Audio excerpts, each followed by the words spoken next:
All right, Luke, welcome. How are you? Yeah, good. Thank you. How you doing?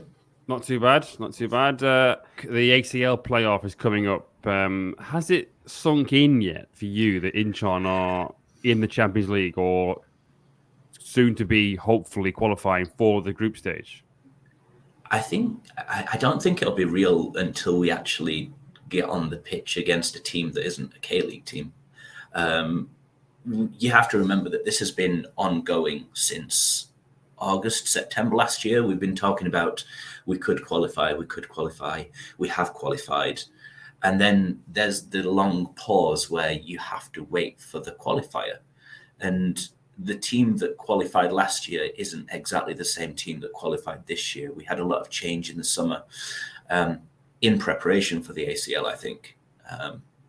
And so it's a very strange kind of to have 9 months break between qualifying and then actually taking part in the competition. It kind of makes you forget that that's coming up, and then when it does come up, it's kind of all systems go. What's going to happen and who we're going to play? Yeah.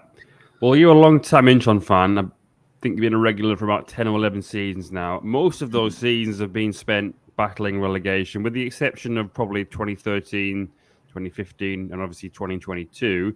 It's been pretty nervy up until more or less the last couple of games of the season. So my question is, did you ever, when you first started watching Incheon all those years ago, think that you would be supporting a team that would get into the Champions League?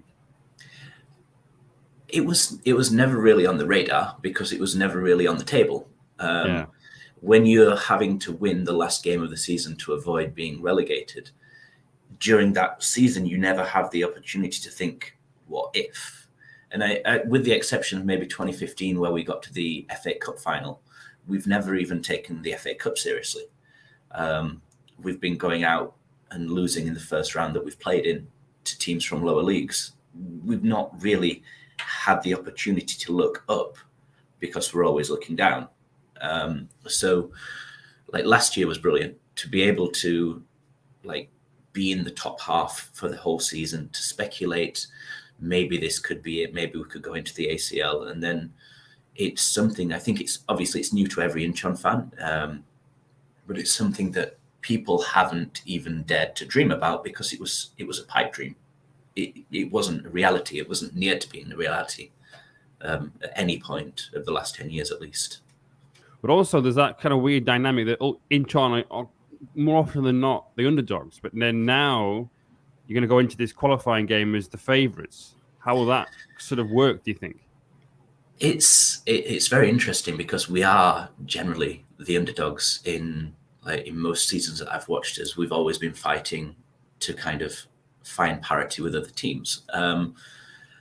You'd hope that the players we have enough experience to be able to take the weight of being favourites, go out there, play their own style, know that they have the ability to win, and take confidence in how we've been playing in the league.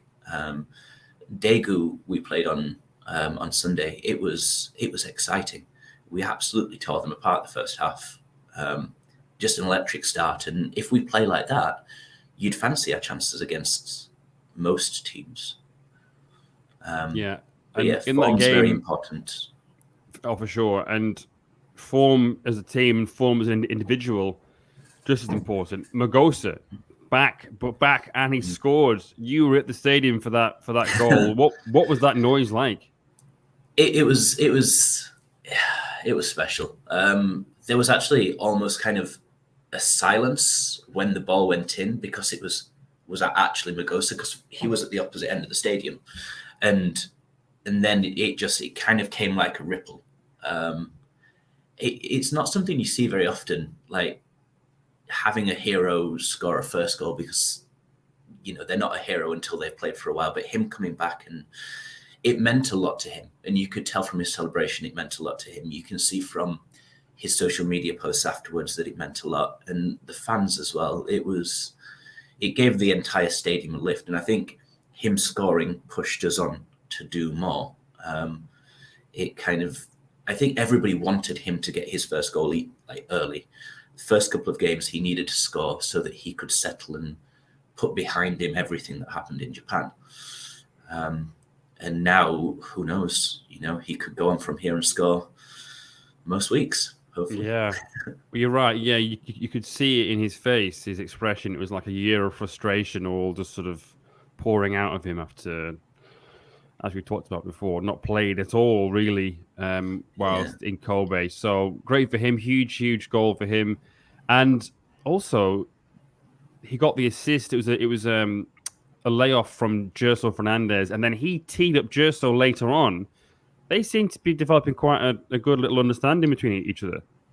Yeah, they've done really well, and you can see movement off the ball. They know where each other's going to be, and they look to find each other in behind. And there's a trust already. There's a trust, and there's a partnership developing.